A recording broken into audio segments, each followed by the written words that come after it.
ఈరోజు గురు పౌర్ణమి సందర్భంగా నాకు చదువు నేర్పిన గురువులకి మరియు ప్రతి గురువుకి గురు పౌర్ణమి శుభాకాంక్షలు తెలియజేస్తూ, గురువులకు సంబంధించి 2 ముక్కల్లో మీనింగ్ చెప్తూ, ఈరోజు మా ఊరు స్కూల్లో జరిగిన ప్రోగ్రాం వీడియోతో నేను మీ ముందుకు వస్తున్నాను. మనం పుట్టినప్పటి నుంచి మరణించే వరకు ఏదో ఒక కొత్త విషయం నేర్చుకుంటూనే ఉంటాము. మనం నేర్చుకునే ప్రతి అంశం వెనుక ఒక గురువు దాగి ఉంటాడు.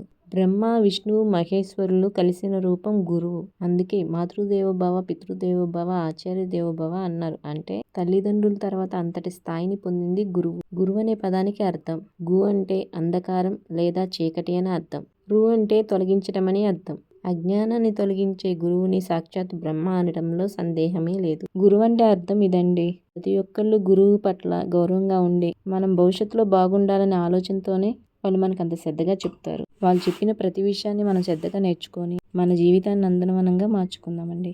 మరొకసారి గురు పౌర్ణమి శుభాకాంక్షలు తెలియజేస్తూ, నేను మీ శ్రీవాణినండి.